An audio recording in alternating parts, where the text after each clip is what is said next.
No es exacto afirmar que los sentimientos de la especie humana o alguna de sus culturas que han ido desarrollándose sean antinaturales, solo por el hecho de que los estadios más arcaicos no los tuvieron. Y esta es una falacia naturalista, ya que el hombre no tiene naturaleza, sino praxis.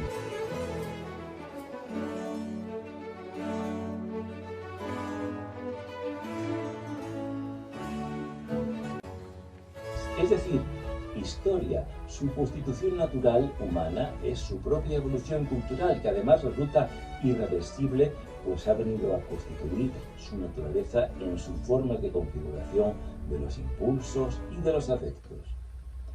Es una tendencia constante todavía actualmente, y que a veces llega a ser un poco ridícula, tratar de determinar lo natural en el hombre, para negar valor ético, por ejemplo, a las actitudes o prácticas más recientes, recurriendo a lo que hacían algunas sociedades del pasado, a veces no todas y tampoco muy antiguas. Así, un autor como Sorta, en The Making of the Modern Family, alega la costumbre de dar a los hijos a lactar por un ama de cría en los siglos XVIII y XIX como prueba de desapego natural de las madres hacia los hijos, sin advertir, lo cual es increíble, que era esta costumbre exclusiva de las clases altas y entre ellas los pueblos tribales, como demuestran los recientes estudios y trabajos de campo etológico. El cuidado de los hijos y el cariño hacia ellos es tan intenso como en las clases campesinas obreras de nuestra sociedad.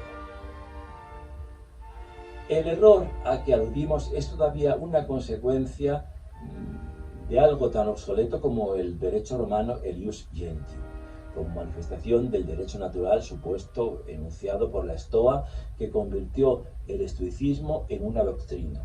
Los jurisconsultos romanos definieron el derecho de gentes natural como quo opus gentes veraque custoditur, es decir, lo que se observa en todos los pueblos por igual. La tradición latina es exactamente igual, su traducción.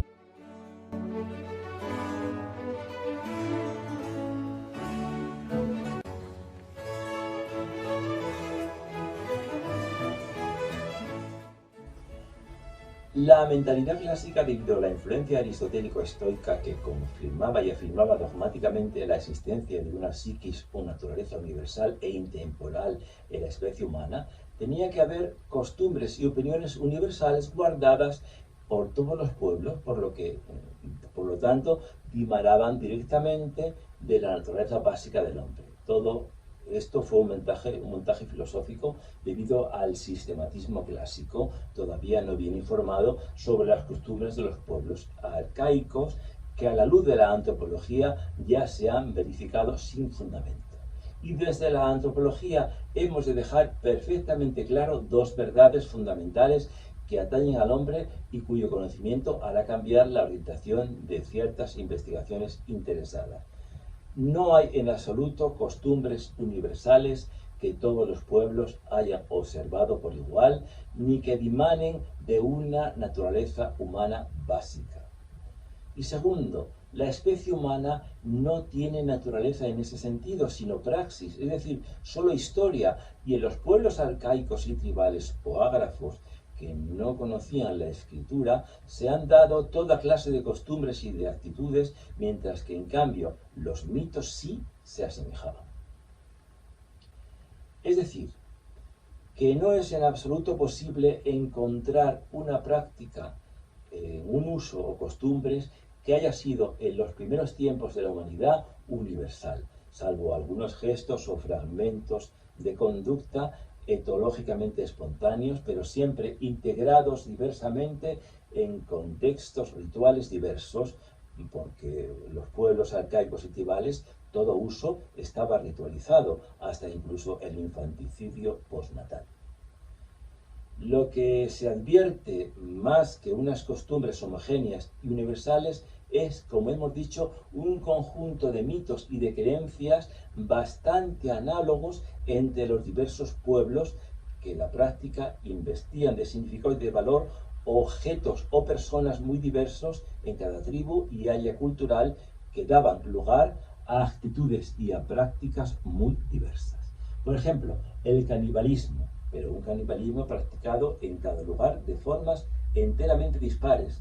En unas culturas se devoraba a esclavos y a prisioneros de guerra, y en otras al rey, al padre o a la madre, como relata Levi Strauss en su obra Inverjiken Kostet, de los Anaturno del Congo superior, que tenían la costumbre de devorar a la madre de la novia en el banquete nupcial. Y según Talbot, en su obra The People of the Southern Nigeria, de los Anyak, tienen la costumbre de devorar entre sus parientes a los ancianos cuando enferman.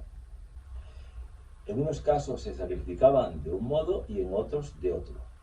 Se comen unas partes y se queman o entierran otras. Unos sacrificios son públicos y otros realizados en secreto por un clan, como los hombres leopardos de Costa de Marfil. En unos es solo un ritual iniciático de púberes y en otros una costumbre frecuente. Y todo ello aún sin salir del continente, del mismo continente.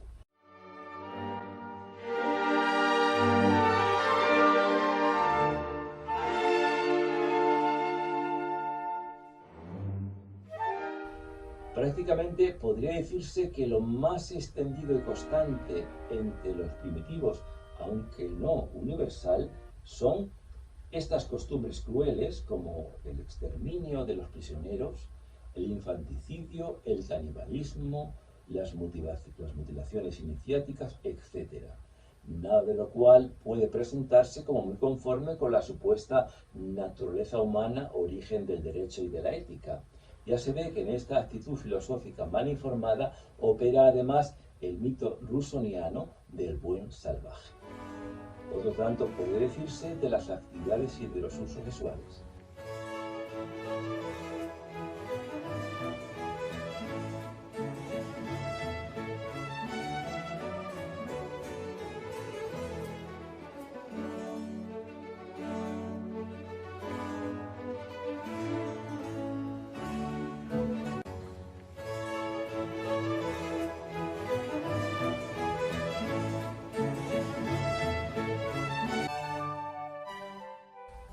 Y no es válido bucear en el pasado para encontrar pueblos tan primitivos, cuyos sentimientos, comportamientos y necesidades sean tan básicos que solo ellos pueden realizarlos, como naturales.